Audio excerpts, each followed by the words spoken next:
Donald Trump está desesperado com a possibilidade de ser derrotado hoje por Kamala Harris. Porque o cenário para Trump ele é muito simples, ou ele vence ou ele será preso. Para vocês terem uma ideia, no próximo dia 26 de novembro, ou seja, daqui 20 dias, vai haver um novo julgamento contra Trump. O julgamento do recurso que ele moveu após ter sido condenado pela corte americana. E nesse julgamento, Trump pode sair preso. Imaginem só a situação, Trump condenado à prisão, tendo vencido a campanha presidencial americana. É um cenário terrível que pode acontecer. E Trump está preocupado, por quê? Porque no fim de semana, pesquisas apontam que Kamala Harris virou para cima de Trump em Iowa, o estado que ele ganhou nas duas últimas campanhas. Trump está desesperado. O discurso dele dizendo que ele só perde se houver uma fraude é justamente uma preparação para o próximo dia 26 e para os outros processos que virão contra ele. A justiça americana tardou demais e agora o país e o mundo todo estão apreensivos diante de um cenário terrível que pode ser a vitória de Trump sem o voto popular com o julgamento no próximo dia 26. Trump treme, o mundo treme, mas ele tem muito mais a perder, ou não. Qual a sua opinião sobre o resultado da campanha americana? Quem vai vencer, Trump ou Kamala Harris? Toda essa história de fraude que o Donald Trump está falando já é uma preparação para uma eventual derrota? E quem tem mais a perder com a situação dos Estados Unidos? Nós, o mundo, com uma vitória de Trump ou ele com uma vitória de Kamala Harris? Quer a derrota de Trump? Like no vídeo, hype o conteúdo e se inscreva no canal. Donald Trump, pessoal, tem agora a grande possibilidade de vencer Kamala Harris. Só que a vitória de Donald Trump, ela representa um risco muito grande. Porque Trump pode vencer em 2024 da mesma forma que aconteceu em 2016. Em 2016, Trump venceu Hillary Clinton sem ser no voto popular. Ela teve mais votos, só que como a votação americana é uma bagunça, é uma confusão, é o delegado, é voto indireto, Trump venceu. Só que diferentemente de 2016, essa agora é uma situação recorrente. Passa a sensação de ilegitimidade. E o cenário político e social dos Estados Unidos está muito mais tenso do que estava em 16. E para piorar, como eu falei, no próximo dia 26 de novembro, daqui 3 semanas, que dia é hoje? Hoje é dia 5, daqui 21 dias, Trump vai ter um novo julgamento. Porque Trump já foi condenado no caso do suborno com aquela atriz mais 18.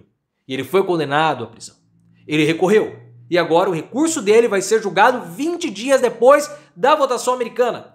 Trump pode ir para esse julgamento, presidente da República, e mesmo assim ser condenado. Olha que situação institucionalmente séria nós estamos vivendo. Trump, um presidente que pode ser condenado à prisão, pode ser o futuro presidente americano mesmo condenado à prisão e mesmo sem ter a maioria do voto popular. E ele pode, ao se tornar presidente americano, ele simplesmente pode se auto-indutar. É uma situação terrível para Trump, que não tem outra saída. Ou ele vai ser preso ou ele se auto-induta. A esperança de Trump é vencer Kamala Harris, é ter acesso aos processos como autoridade máxima americana e se auto-perdoar. É uma situação que talvez nunca nenhum americano tenha pensado nessa possibilidade que caminha para acontecer agora, depois da data de hoje. Porque sem a derrota, ou com a derrota, Trump fica sem argumentos para conseguir se salvar, ou sem possibilidades para se salvar. Então o que ele já faz? Começa a questionar como ele fez em 2020. Trump lança mão de argumentos dizendo que já tem fraude, já estão trapaceando, que ele vai questionar o resultado da campanha americana. Ele já está falando isso. Já começou a desculpa do perdedor para dizer que ele é um perseguido político. Nem houve a votação ainda. As pessoas nesse momento estão votando e Trump já está questionando o resultado. Já fala que se Kamala Harris vencer é uma trapaça.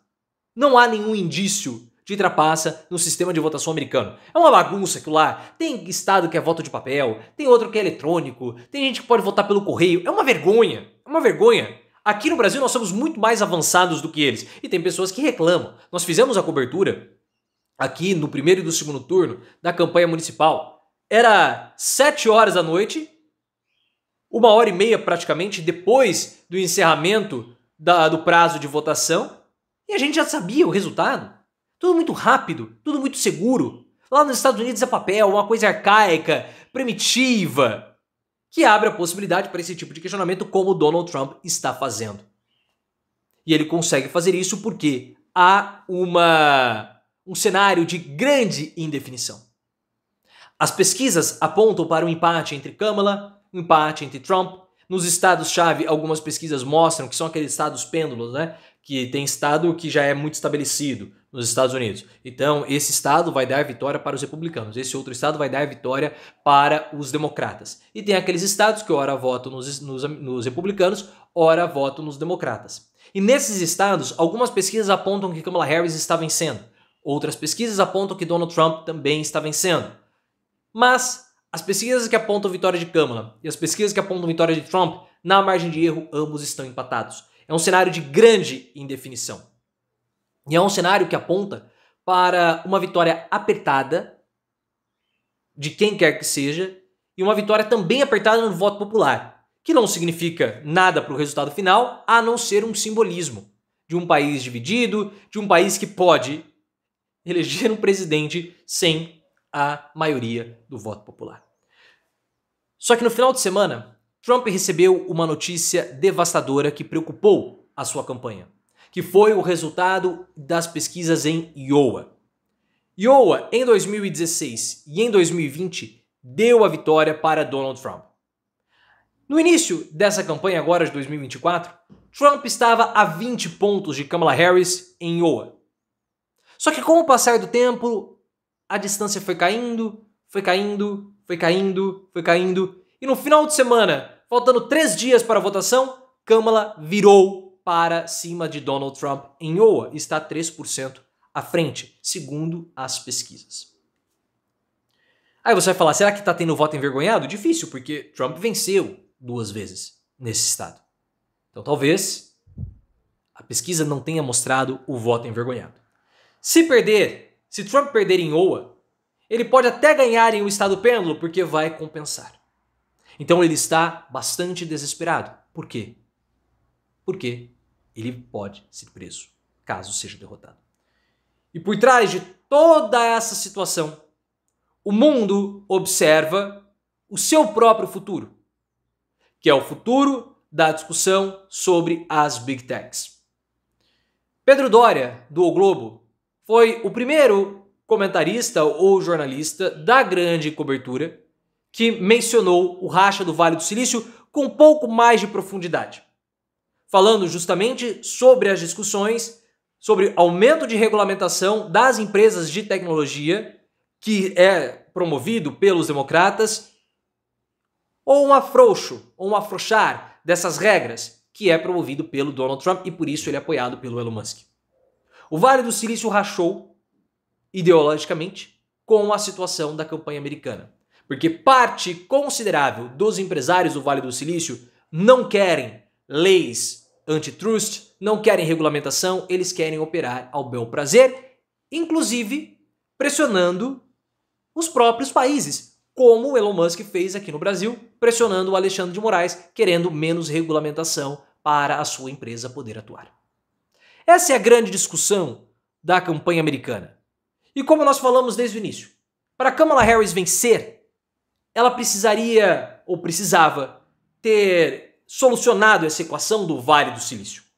Se ela conseguiu fazer isso, nós vamos ver agora, porque o Vale do Silício ele não influencia somente a Califórnia é democrata, mas eles influenciam todos os Estados Unidos e também todo o mundo. Você que veio do futuro, coloque nos comentários qual foi o resultado dessa campanha, que é uma disputa muito relevante para o futuro, inclusive o futuro aqui no Brasil.